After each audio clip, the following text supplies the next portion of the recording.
Need your attention, please, a moment of silence and let's concentrate on what I'm trying to cover here.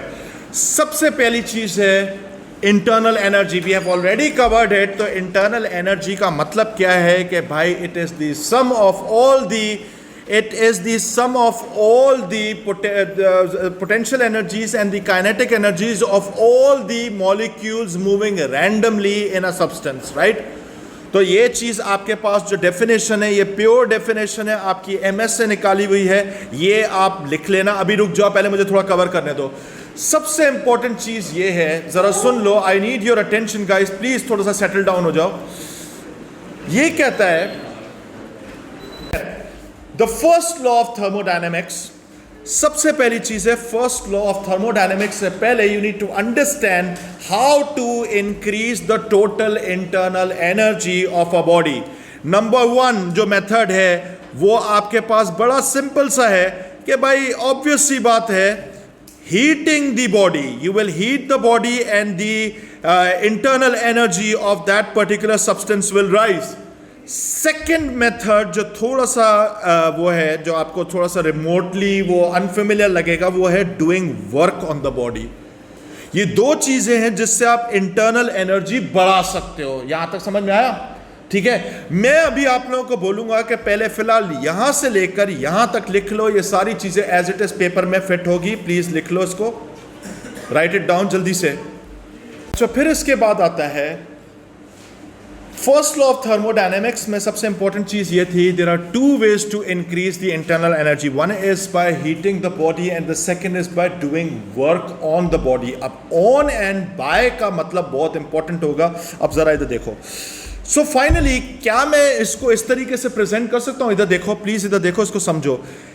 Increase in internal energy, जिसको हम लोग delta U बोलते हैं, is equal to the energy supplied to the system by heating plus work done on the system.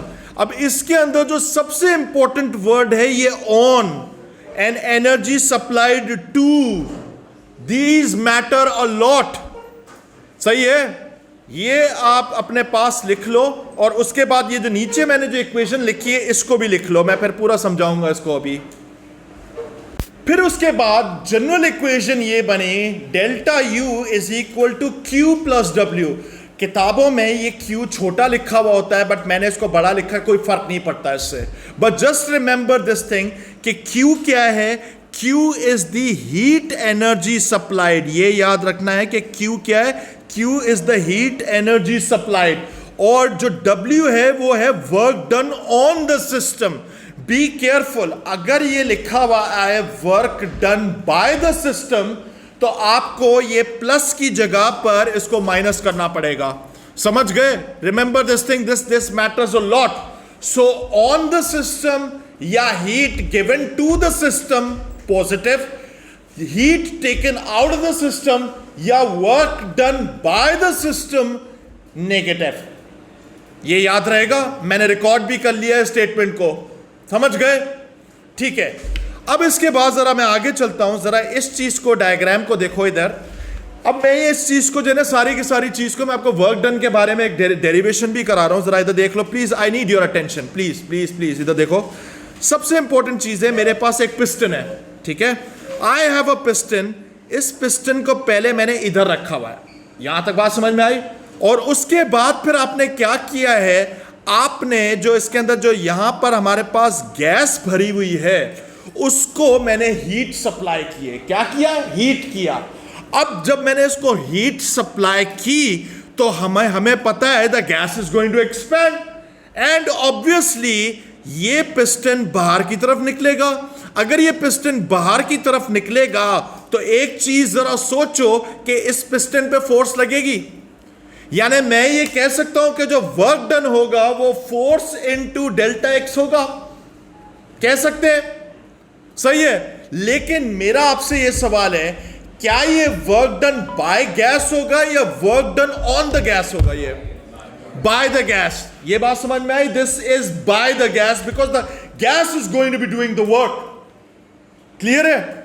सही है. अच्छा, फिर उसके बाद जो है जरा इसको फॉलो करना. the gas is heated so that its volume increases by delta V, जो कि मैंने यहाँ पे लिखा हुआ है इधर, you can clearly see that delta V against a constant ATM pressure, so the pressure is not changing. Gas expands, so work done against atmospheric pressure. क्या मैं इस वर्क डन को इस तरीके से लिख सकता हूं, F डेल्टा एक्स, यहां तक भी पहुंच गए जी. एक्स बेटे ये डिस्टेंस मूव्ड है ना, ठीक है, F डिस्टेंस मूव्ड है, अग्रीड कर सकते हैं हम लोग. फिर उसके बाद एक और चीज है, क्या एक चीज इधर देख सकते हैं कि भाई अगर इस पर फोर्स लग रही है, मेरे पास इस तरफ F लग रही है, इधर देख लो, if a force is exerted on this piston over here, if a force is exerted on the piston, I need your attention. हमें पता है कि भाई pressure is equal to force per unit area होता है, तो क्या मैं F को प्रेशर इनटू एरिया लिख सकता हूं, और ये एरिया किस चीज का होगा, पिस्टन का. क्या, कौन सा area, cross section area, agreed. यानी जो पिस्टन होगा ये एक वो सर्कुलर पिस्टन होगा, तो ये इसका क्रॉस सेक्शन एरिया होगा. ये बात समझ में आ गई. तो फिर क्या हम लोग एक काम कर सकते हैं, जब मेरे पास, मैंने इधर लिखा, मैं आपके सामने ही इसको डिराइव करके दिखाना चाहता हूं. Please I need your attention, please focus focus focus focus. इधर देखो, लिसन, हमारे पास है W इज इक्वल टू, हमने अभी क्या देखा था, फोर्स इनटू डेल्टा एक्स था. अभी मैंने निकाला force is equal to pressure into area. तो क्या मैं इसकी जगह पे ऐसे कर सकता हूं, W is equal to pressure into area into delta X. अब मेरा आपसे सवाल है, cross section area multiplied by delta X क्या होगा, वॉल्यूम होगा.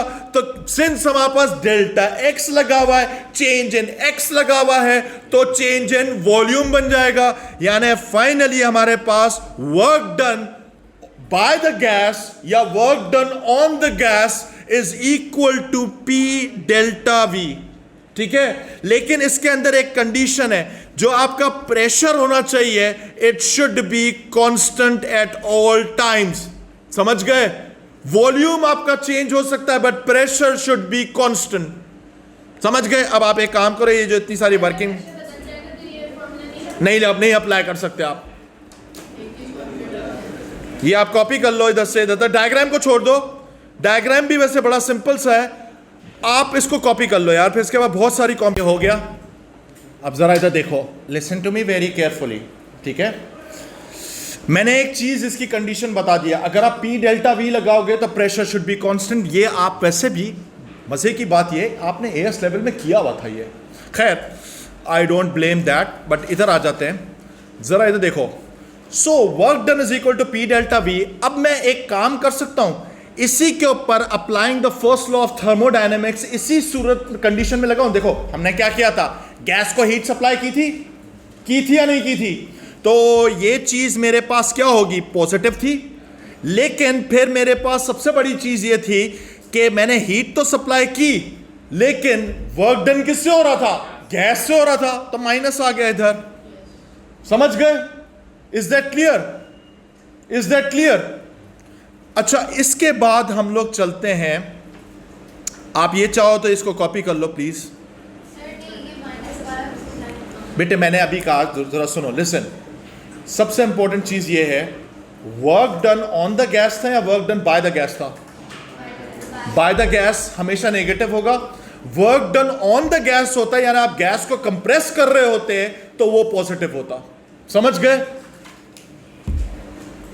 कर लूं, एक चीज है, इस पर्टिकुलर केस के अंदर आप डेल्टा Q जो है, यानी आप हीट जो है सिस्टम को दे रहे हो, लेकिन वो सारा का सारा इंटरनल एनर्जी में नहीं जा रहा है. वो कहां पे जा रहा है, वो वर्क डन में भी तो जा रहा है, work done on the external atmosphere. Can you see that. तो इसका मतलब है कि डेल्टा U की वैल्यू जो होगी, जो चेंज इन इंटरनल एनर्जी होगी, वो Q के बराबर नहीं होगी, वो कम आएगी आपके पास. कॉमन सेंस है, लिख लो इसको प्लीज, कॉपी कर लो. अच्छा, ये जो सारे जितने भी मैं पॉइंट्स कह रहा हूं, ये आपको पेपर में एज इट इज लिखने भी पड़ेंगे. और ये सवाल ऐसा होता है कि इसमें chances of making an error is very very high. Thermodynamics का जब भी सवाल आएगा, आप पेपर के बिल्कुल आखिर में करोगे. तो हमारे पास फिर सबसे इंपॉर्टेंट चीज ये है कि ये एक टेबल है, इसको लिखने की जरूरत नहीं है, बस एक दफा इसको एक दफा देख लो कि कब पॉजिटिव होता है कब नेगेटिव होता है। जब आपकी इंटरनल एनर्जी बढ़ेगी डेल्टा यू पॉजिटिव होगा, जब आपकी इंटरनल एनर्जी कम होगी डेल्टा यू नेगेटिव होगा। जब आपके पास heat supply to the system होगा तो वो पॉजिटिव होगा, जब आपका हीट निकालोगे उसमें से तो आपका ये नेगेटिव होगा। Work done on the system is positive, work done by the system on an external environment is going to be negative. Got it? सही है। अच्छा, अब इसके बाद हम लोग चलते हैं थोड़ा सा और आगे।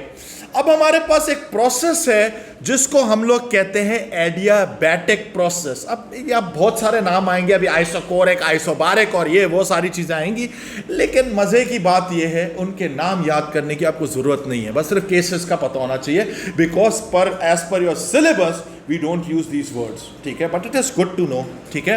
अब एडियाबैटिक एक्सपेंशन एंड कंप्रेशन में क्या होता है? A case in which no energy enters or leaves the gas. अब जरा सुनो, no energy enters or leaves the gas, तो इसका मतलब ये होगा कि वो जो Q की वैल्यू होती है जिसमें हमने लिखा हुआ था energy given to the system या energy taken out of the system, that value is going to be zero. तो इसका मतलब है कि internal energy is entirely dependent on the work done. ये हो गया। अब आप पहले एडियाबैटिक एक्सपेंशन एंड कंप्रेशन का आप अपने पास लिख लो, फिर इसके बाद मैं इसका एक एग्जांपल कोट करूंगा, उसके बाद हम लोग आगे चलेंगे। वंस अगेन जरा इधर सुन लो।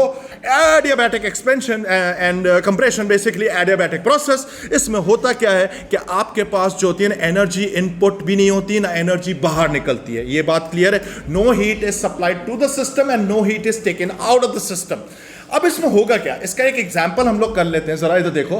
द आइडिया इज दैट कि आपके पास एक सिलेंडर पड़ा हुआ, उसमें गैस भरी हुई है, सही है, उसके हलक तक गैस भरी हुई है। आप उसका जो है ना नोजल खोल दो, उसमें से जब गैस निकलेगी तो गैस क्या करेगी, एयर मॉलिक्यूल्स या एटमॉस्फेयर को पुश करते हुए निकलेगी।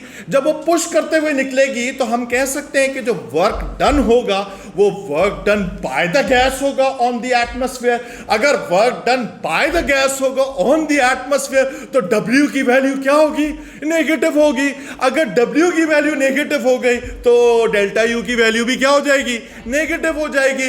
नेगेटिव होने का मतलब है इंटरनल एनर्जी नेगेटिव हो जाएगी। अगर रियल है तो भाई उसमें पोटेंशियल एनर्जी भी गिर सकती है, काइनेटिक भी गिर सकती है। काइनेटिक गिरेगी तो ठंडा हो जाएगा, पोटेंशियल गिरेगी तो भाई स्टेट चेंज हो जाएगा। ये बात समझ में आ गई? क्लियर है? क्रिस्टल है? सब कुछ है? इधर देखो, इसके बाद हमारे पास आता है आइसोबारिक प्रोसेस। अब आइसोबारिक प्रोसेस जो है वो कौन सा होता है? वो वही वाला प्रोसेस था जिसमें हम हीट सप्लाई कर रहे थे और एक्सपेंशन हो रही थी कांस्टेंट किस पर? कांस्टेंट प्रेशर पर। जिसमें कांस्टेंट प्रेशर होगा, ये वाला फॉर्मूला चुपचाप उसमें लगा देना, ठीक है? Copy this. अब ये जो आइसोकोरिक प्रोसेस है, this happens at constant volume. अच्छा, अब मेरी बात सुनो, since no change in volume अगर होगा, सुनो, हमारे पास जरा इधर देखो, वॉल्यूम किस में आता है? W is equal to P delta V में आता है। लेकिन अगर मेरे पास वॉल्यूम ही चेंज नहीं होगा, जब change in volume he zero होगा तो वर्क डन क्या होगा? जीरो होगा।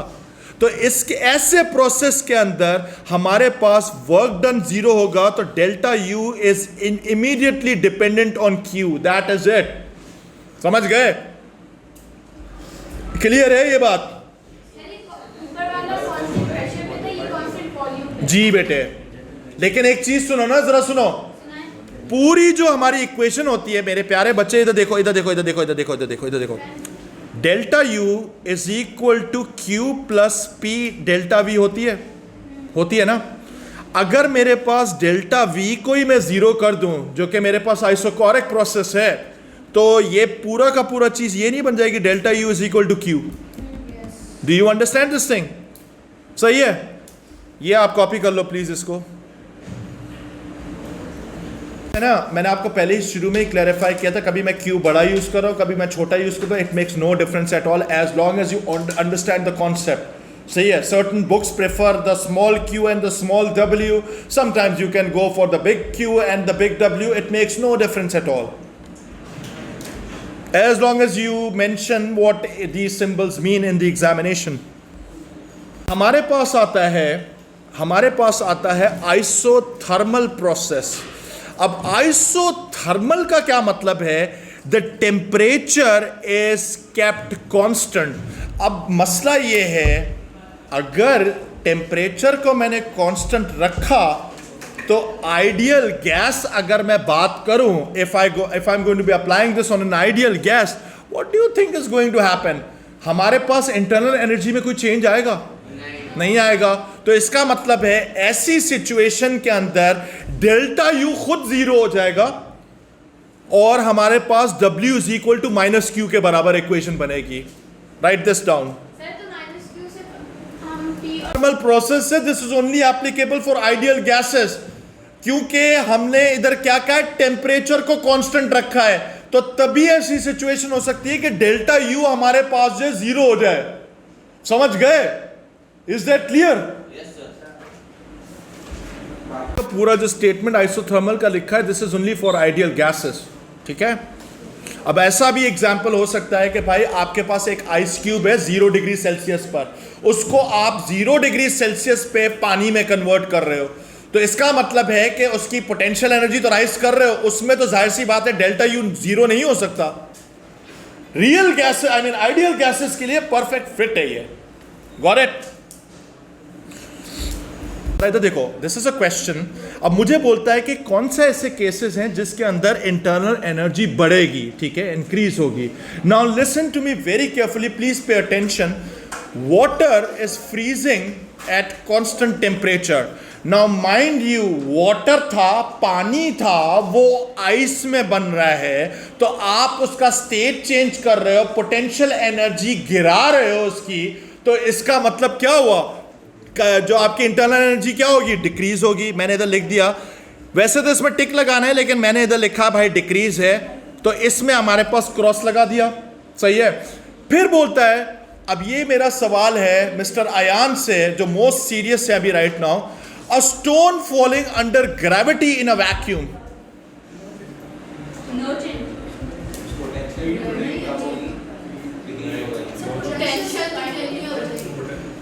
Mr. Hassan, right?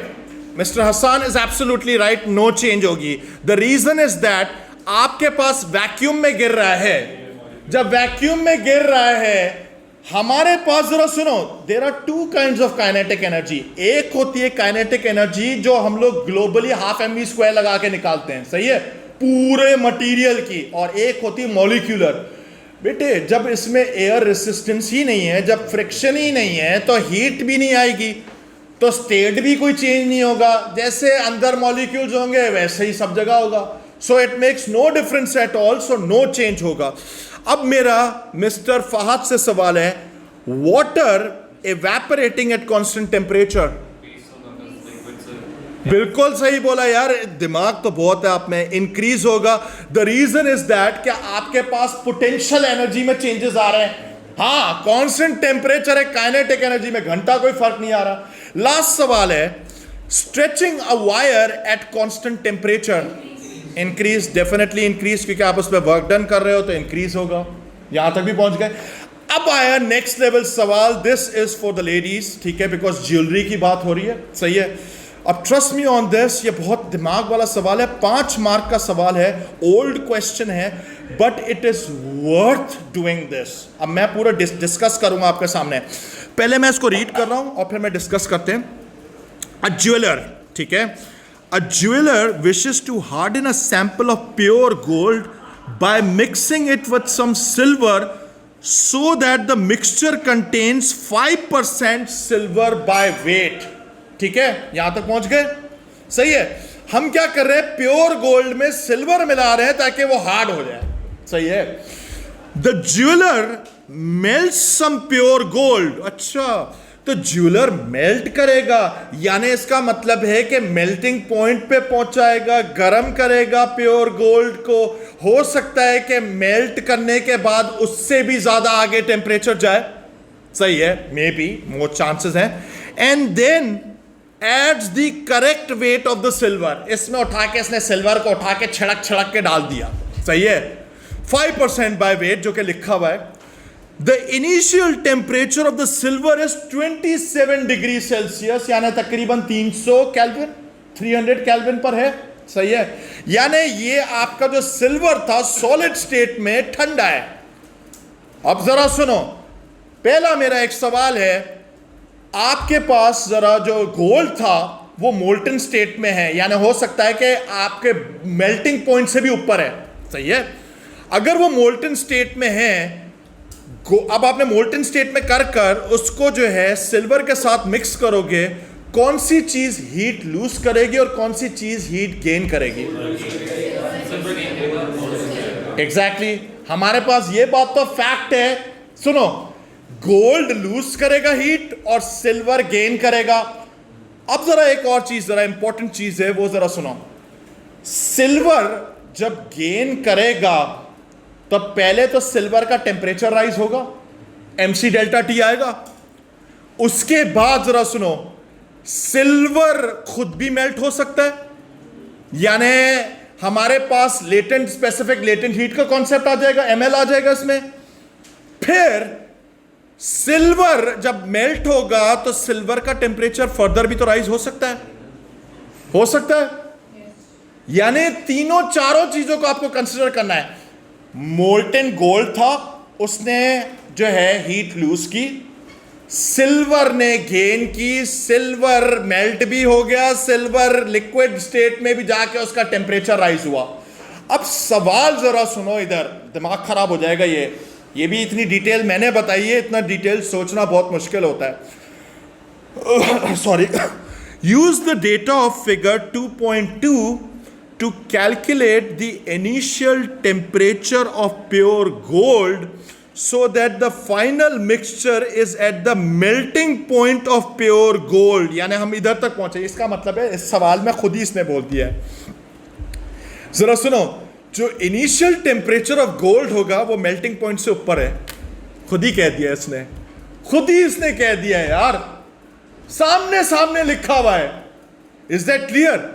बट अब सबसे बड़ा मसला ये है, ये सवाल तो mc डेल्टा टी और वो ml के ऊपर बेस्ड है, अप्रोच कैसे करें? क्या मैं इधर एक लिख सकता हूं, एक स्टेटमेंट लिखते हैं? चलो शुरुआत करते हैं, 5 नंबर का है, देखते हैं क्या है, पता है 1 आ जाए, 2 आ जाए, 3 आ जाए, क्या पता 5 ही आ जाए number. Let's give it a shot.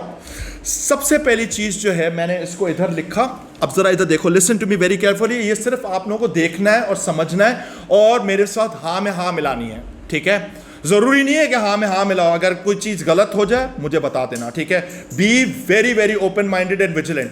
सबसे पहले मैं इधर लिख सकता हूं, इधर एक स्टेटमेंट लिख सकते हैं, molten gold loses heat energy, कर सकते हैं इसको। लेकिन हमें पता है through out this entire ordeal जो हम लोग अभी कर रहे हैं, उसके अंदर हमारे पास ये मेल्टिंग पॉइंट से ऊपर ही है, सवाल में मेंशन था। तो क्या मैं इस मोल्टन गोल्ड के ऊपर ये लिख सकता हूं, इधर देखो, m इसका जो मास है गोल्ड का, अगर सिल्वर 5% पे है तो गोल्ड कितने पर होगा? 95% पे होगा। यानी मैं इसको यूं भी लिख सकता हूं, इधर देखो, 95 divided by 100 multiplied by mass of the gold, लिख सकते हैं हम लोग। This should be multiplied by specific heat capacity of gold, जो कि यहां पे गिवन है, सॉलिड और लिक्विड की इसने दोनों को बराबर दी हुई है, तो मैं इसमें लिख सकता हूं 129, कर सकते हैं। इसके अंदर कोई यूनिट में भी कंसिस्टेंसी, कोई मसला नहीं है। अच्छा, फिर मैं एक काम करता हूं, इसकी जगह पे मैं डेल्टा टी लगा देता हूं, क्योंकि इसका टेम्परेचर चेंज होगा। मैंने फिलहाल डेल्टा टी लगा दिया, मैं अभी फाइनल और इनिशियल पे नहीं जा रहा, पहले मैं डेल्टा टी निकालूंगा, बाद में जाऊंगा फाइनल पर। यहां तक भी पहुंच गए, अग्रीड, ये पहुंचे। ये तो कंफर्म बात है ना कि भाई ये कभी भी जो है आपका जो गोल्ड था वो सॉलिड स्टेट में तो गया ही नहीं, सवाल में मेंशन था ये बात, ठीक है? क्योंकि इधर लिखा हुआ है, so the final mixture is at the melting point of pure gold. इसका मतलब है कि आपका वो अभी सॉलिड बना ही नहीं है फिर कभी, जो आपका जो गोल्ड है, सही है? अब जरा सुनो, क्या मैं इसके बाद फिर ये भी स्टेटमेंट लिख सकता हूं? जरा इधर देखो, फिर मैं इसको डिटेल में कर रहा हूं, total heat energy gained by silver कर सकते हैं। सबसे पहले सिल्वर का टेम्परेचर चेंज होगा। सिल्वर जो है पहले पहुंचेगा सिल्वर के मेल्टिंग पॉइंट पर। इसको हम लोग यूं लिख सकते हैं, इधर देखो, सिल्वर का जो मास है वो 5% है, तो 5 divided by 100 multiplied by m कर सकते हैं। मल्टीप्लाइड बाय इसकी वैल्यू कितनी है, 235 है, मल्टीप्लाइड बाय 1240 माइनस 300, ये जो टेम्परेचर चेंज हुआ मेरे पास। अच्छा, यहां तक भी पहुंच गए, लेकिन फिर इसके बाद टोटल, मैंने बोला ना टोटल हीट, ये टोटल लिखा हुआ इधर, टोटल हीट जो है, इसके बाद इसका स्टेट चेंज होगा। जब इसका स्टेट चेंज होगा तो अगेन मैं लिख सकता हूं 5 divided by 100 m multiplied bye latent heat of fusion of silver, और वो मेरे पास वैल्यू किलो जूल में गिवन है, तो जस्ट बी केयरफुल। तो ये हो जाएगा 105 मल्टीप्लाई बाय 10⁻³ लिख सकता हूं इसको। किलो जूल से जूल्स में क्या मैं बेटे अलग अलग, सुनो क्या मतलब अलग अलग क्यों निकाल रहे हैं बेटे, अलग अलग करके मैं कर रहा हूँ ना। अभी मेरे को बताता हूँ, मैं इन दोनों को मिक्सअप करूंगा। मैं सीधी सी बात है आप लोग को समझा भी तो रहा हूँ ना, मैं एक इक्वेशन बना के मैं थोड़ी करूंगा अभी। जरा इधर देखो, lesson.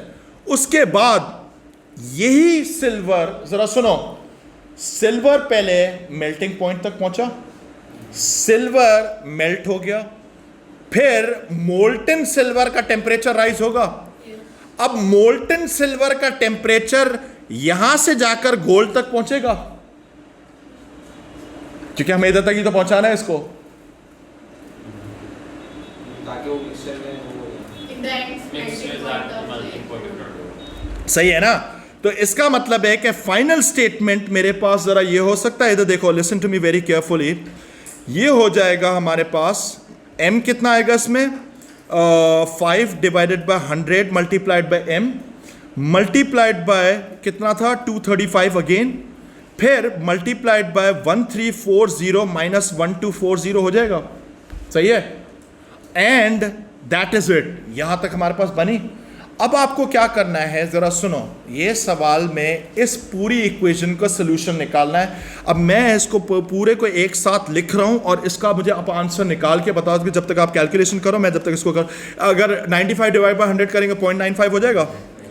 0.95 m multiplied by 129 multiplied by delta T, this is equal to 0.05 m multiplied by 235, m तो थ्रू आउट कैंसिल ही हो जाएगा, वैसे ही नजर आ रहा है, और ये हो जाएगा 1240, हाँ 940, कंफर्म है 940 है, ठीक है। फिर प्लस ये हो जाएगा 0.05 m मल्टीप्लाइड बाय, हमारे पास ये जो रीडिंग आ रही है, मल्टीप्लाइड बाय 105 मल्टीप्लाइड बाय 10⁻³ यहां तक भी पहुंच गए, और फिर फाइनली मेरे पास आ जाएगा plus 5 divided by 100 m multiplied bye 2। अच्छा एक मिनट, थोड़ा सा मैंने इसको जो है, मैं इसको भी चेंज ही कर लेता, ये आ जाएगा 0.05 मल्टीप्लाइड, m भी मैं लगाना भूल गया इसमें, m मल्टीप्लाइड बाय 235, और लास्ट में कितना हो जाएगा 1340 में, हाँ 100, कंफर्म है 100 है,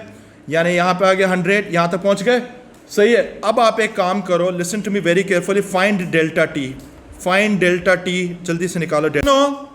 142.6 केल्विन डेल्टा टी की वैल्यू आई, लेकिन अब मेरी बात जरा सुनो, listen listen listen, this is not the initial temperature, ये जरा सुनो, हमें निकालना है चेंज इन टेम्परेचर। अब ये जो चेंज इन टेम्परेचर आया है, ये मेल्टिंग पॉइंट से ऊपर होगा या नीचे होगा, ये चेंज ऊपर डालेंगे या नीचे, ऊपर होगा, जाहिर सी बात है।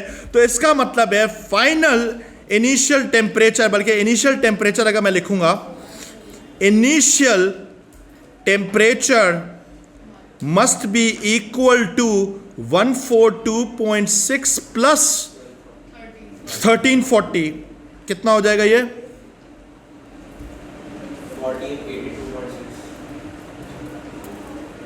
1482.6, या मैं इसको, अब जाहिर सी बात है यहाँ पे मैं इसको 3SF तक कर रहा हूँ, तो 1480 केल्विन तक मैं इसको राउंड ऑफ कर रहा हूँ। ये आ गया इसका आंसर। ये 5 मार्क का सवाल था। This is how you do it. अभी एक मिनट ज़रा सुनो, मैं दोबारा से समझा रहा हूँ इस पूरे सवाल को। Listen guys, so the class is officially ended. We'll continue doing this tomorrow, but guys take care. Okay, like, share, subscribe my channel and stay tuned.